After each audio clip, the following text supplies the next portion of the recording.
지난 영상 러시아로 갈까 미국으로 갈까 편에 여러분들께서 격려의 메시지 댓글들을 올려주신 거 감사드리고요. 그 중에서 제가 한 3가지를 발제를 해가지고 대답을 좀 해드려야 되겠다 싶어서 먼저 3가지 사항들을 좀 정리를 해야 될 것 같은 생각이 듭니다.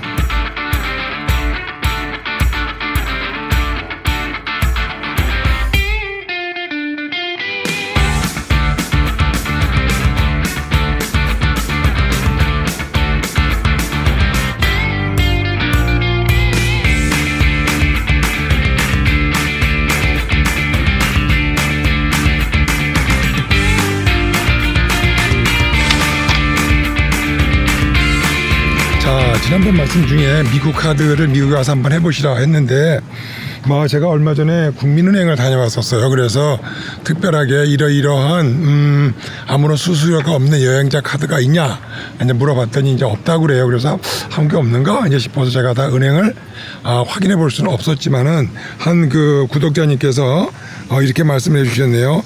한국 카드로도 현재 환율로 대비 쓸 수 있는 카드가 있어요. 굳이 그 이유 때문이라면 미국 계좌를 만들 필요가 없어요. 이렇게 말씀을 해주셨는데 한국에 있으시면 여러분 어디 은행에 사시는지 잘 모르겠지만 꼭 받으셔가지고 한국 원화 대 달러 환율을 어디서든지 아무런 수수료 없이 쓸 수 있는 방안이 있으면 꼭 찾아서 가지고 나가시기를 추천해 드리고요. 그리고 이제 미국에 가시면 이제 카드를 안 하더라도 은행 구자를 열어야 되고 또 이제 은행 구자를 열면은 또 자동으로 최소한 데비트 카드를 발행을 하기 때문에 그런 차원에서 말씀을 드렸습니다. 그래서 이 데비트 카드를 쓰시라고 하는 것이 일단 주안점이 아니고 은행의 계좌를 열어서 거기에 있는 주소를 가지고 다음번에 차량 등록을 하는데 쓰기 위함입니다. 그래서 그 점 좀 말씀드리고 싶었고요. 그래서 약간 오해가 있지 않았나 생각이 듭니다.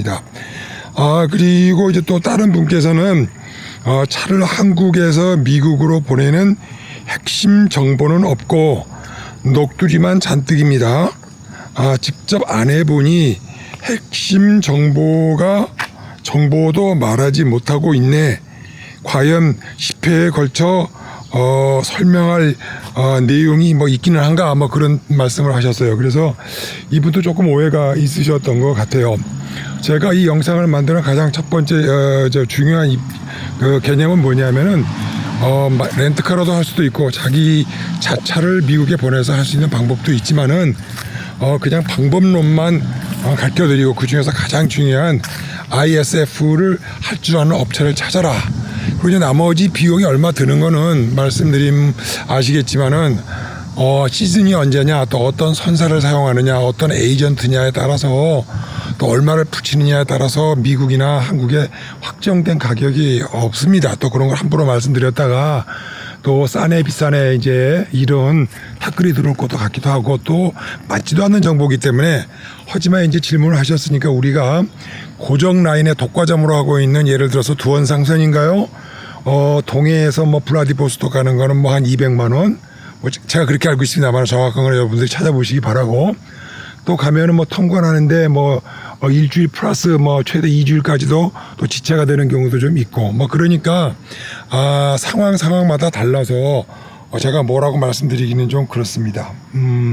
그래서 일단 제가 그 샌프란시스코 하고 시애틀에서 한국에 여기 오기 전에 배로 제 차를 보내서 여기서 여행을 하고 한국과 일본을 좀 여행을 해보려고 백값을 알아본 적이 있어요. 우리가 비어있는 그 엠프티 컨테이너 있죠. 비어있는 컨테이너가 20피트가 800불이에요. 40피트가 1200불이에요. 그냥 빈 컨테이너 값만. 근데 이제 구성이 되는 게 이제 말씀이 뭐냐면은 컨테이너에다 차를 열려면 입차비도 있어야 되고 또 한국에 오면 또 출차비도 있어야 되고 또 그걸 갖고서 컨테이너 선에 실게 되면은 포트 사용료라고 또 그 항구마다 또 거기서 차지하는 게 또 따로 있고요. 또 컨테이너에다가 또 차를 실었으면 또 항구로 또 인입을 시켜야 될 거 아닙니까? 그렇죠?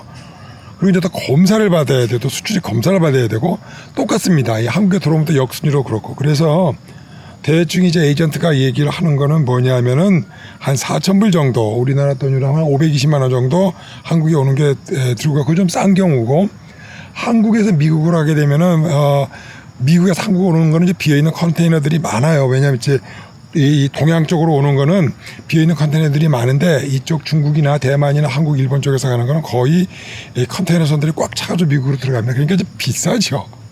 시즌에다 다르고 아까 말씀드렸죠. 그래서 가름을 할 수가 없고 대충 말씀을 드린다면은 여기서 미국에서 여기 오는데 한 4,000불, 그리고 미국 가는데 한 5,000불, 한 9,000불, 그리고 이제 그 비용뿐만이 아니고 그 도착하자마자 또 찾을 수 있는 게 아니에요. 그래서 이제 하역을 하고 검사를 하고 TIP 만들고 다 통과해서 나오는데 빨라야 3일. 그렇다고 예를 들어서 내가 5월 15일 날 그 배가 예상외로 떨어지겠는데 5월 15일 날 들어옵니까? 늦을 수도 있고. 그러다 보니까 되게 이제 또 현지 체류 비용이 차를 찾기까지도 들죠.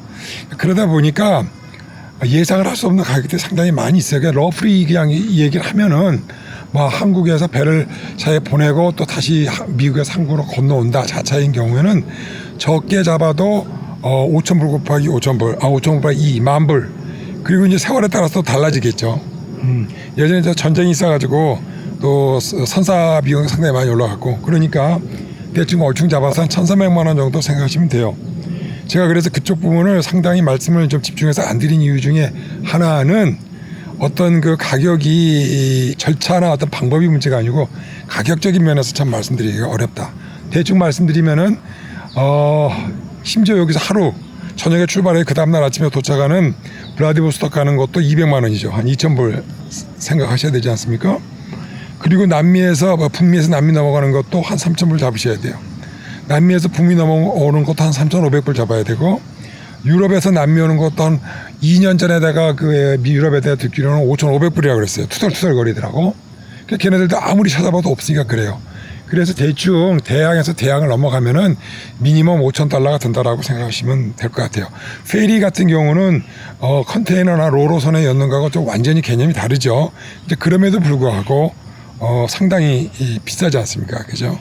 제가 보기엔 좀 독과점이라 비싼 것 같은 느낌이 드는데, 하여튼 그런 것들을 업체를 제대로 찾고 또 그런 거를 발견하는 것은 여러분의 몫입니다. 제 몫이 아니고. 왜냐하면 저는 제가 할 길 가는데 제 맞는 그 수준이나 일정이 여러분들하고 똑같다고 할 수가 없기 때문에 그거는 여러분들이 어드벤처 하시는 분의 입장에서 찾아가시길 바래요. 그렇고요. 그리고 이제 직접 안 해보니까 핵심 정보도 없고, 그래서 그 맞는 말씀이에요. 제가 왜냐 한국에서 차를 갖고 오지 않았기 때문에 보내진 않았지만은 미국에서 이쪽으로 보내기 위해서 가진 수단과 방법을 다 알아봤기 때문에 그건 배에만 실지 않았지 그건 자세한 정보는 알고 있습니다. 다른 지역들도 다 해보고 그래서 그건 알고 있고, 여기 말씀 중에 직접 해보지 않았다고 그러고 하시는 거는 아마 한국에서 제가 아직 미국에 갖고 와도 보낼 때도 아니고 가지고 오지도 않았으니까 이건 맞는 말씀인 것 같아요. 자, 비용도 말하지 못하니, 비용은 제가 말씀드렸지만은 말씀드릴 그런 건이 못 돼요. 그건 알아서들 하세요.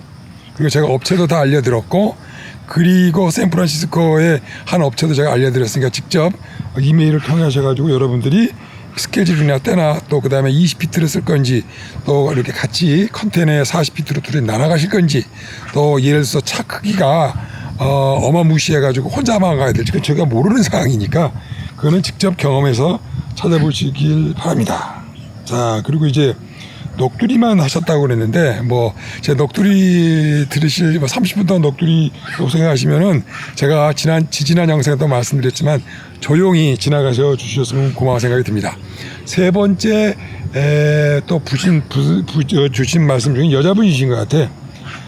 예전 미국에 제가 잠깐 체류를 했을 때 유럽 관광객이 운전하다가 강도를 만나가지고 사망한 사례가 있었다. 이거 상당히 많아요. 미국만 있겠습니까? 제가 기억했던 것도 부르키나파소라고 저기 사람들이 아프리카의 가장 위험한 지역에 또 그것도 여자분이 혼자서 거기 가가지고 불란서 사람들하고 납치가 돼가지고 예전에 불란서 군인이 극적으로 또 구출했던 케이스도 있지 않고 그렇습니까? 그래서 제가 보기에는 아마 플로리다 그러니까 아마 올랜도라든지 마이애미 쪽 관광지가 아니었을까 싶은 생각이 들어요. 그래서 제가 사정은 잘 모르겠어요. 그 사건을 잘 내막을 모르니까. 헌데 지금 여기 통해서 말씀드리면은 제가 느끼는 기념으로 그래요. 저는 보시다시피 다소 로컬 기준으로 봐도 좀 거지처럼 하고 다녀요. 근데 왜 그냐면 저 안전 문제 때문에 그래요. 그래서 위험한 국가, 뭐 예를 들어 브라질의 리오데자네이루를 갔다. 거기서 한국 사람처럼 하고 다니시면 안 돼요. 얼굴에 번쩍번쩍 광나고 기름기 바르고 그러고 다니시고 화장품 냄새 바르고 하면은 바로 타겟가 돼요. 그래서 아마 유럽인들도 거기에 강도를 맞았던 거는 관광지에는 여러분도 아시다시피 선수들이 많이 있지 않습니까? 그죠?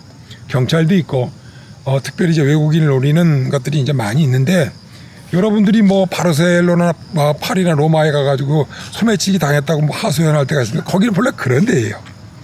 그런데 이제 미국에 이제 총기도 많고 그래서 좀 극단적인 케이스가 생긴 것 같아서 듣고 안타깝긴 합니다만은 주의를 하셔야 될 일은 뭐냐면은 항상 어디를 가든지 be humble.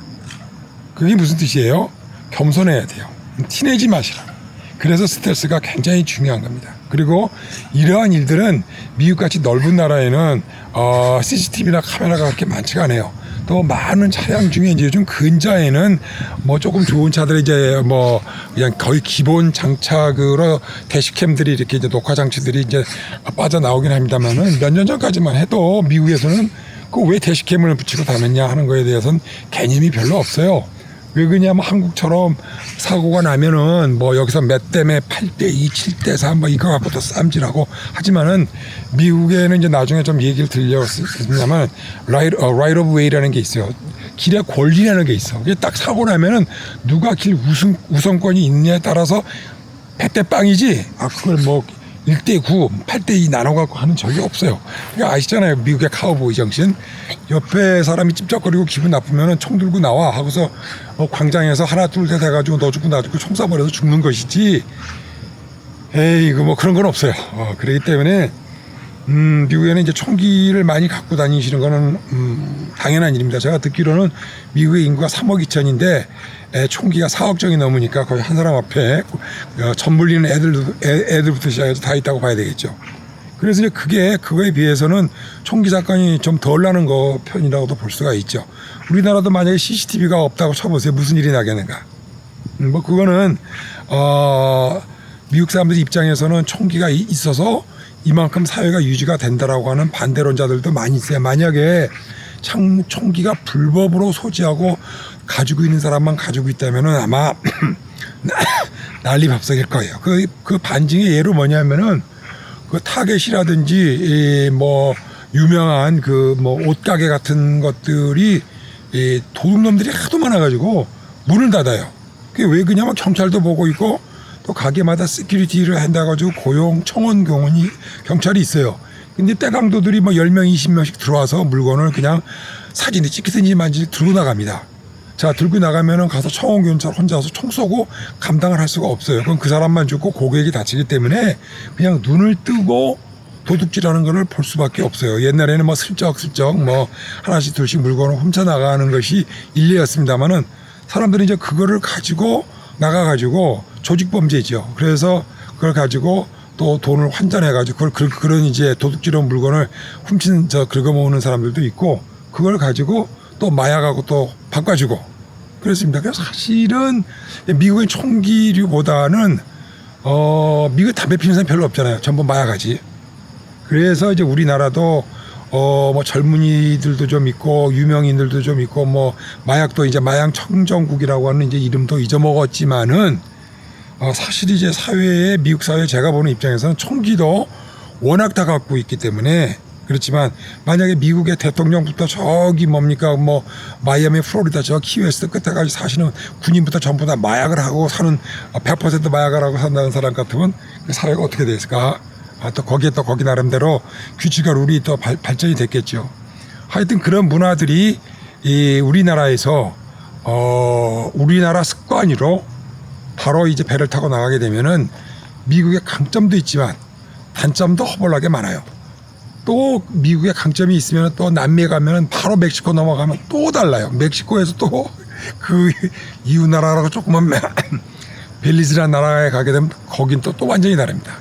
또 멕시코도 우리가 보다 크잖아요. 미국이 남한의 몇 배가 크죠? 98배 차이가 나죠. 그리고 저기 브라질이 우리나라보다 66배가 크죠. 그죠?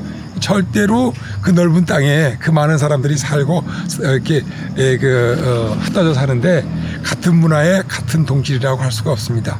극단적인 예로 대한민국 사람 치고 서울 안 와본 사람 있나요? 아마 99%는 서울은 와봤을 거예요, 평생. 하지만 미국의 수도인 워싱턴 DC에 평생 미국 사람으로서 죽을 때까지 가볼 수 있는 사람은 제가 3년 전 통계로 3.2%였어요. 즉 100명 중에 3.2%만 미국 사람으로서 미국 수도 워싱턴 DC를 가봤다 왔다고 하니까 여러분이 짐작이 가시겠어요? 그래서 이 단일 문화권, 그리고 서울하고 부산 가면은 KTX면 2시간, 그냥 고속버스 타고 가면 4시간이 날아와. 우리나라하고 98배가 넓은 나라의 어떤 그 문화권하고의 생각을 완전히 바꾸시고, 그런 것을 디스커버리 찾아보고, 그리고 어드벤처 위험을 부릅쓰고 가보실 수 있도록 하기 위해서 제가 미국의 여러 소소한 것들을 소개시켜 드리고자 합니다. 자, 오늘의 지난 영상에 중요한 그 댓글들을 제가 정리 말씀드려서 서론이 상당히 길었죠. 잠시 쉬었다가 이제 오늘의 주제, 미국에서 어떻게 공짜로 만약에 차를 샀다 이거예요. 구입했다. 오늘은 좀 재밌게 하려고 좀 다른 소재를 갖고 나왔습니다만은 차박을 할 수 있는 테크닉, 공짜로 스텔스에 대해서 말씀드리도록 하겠습니다.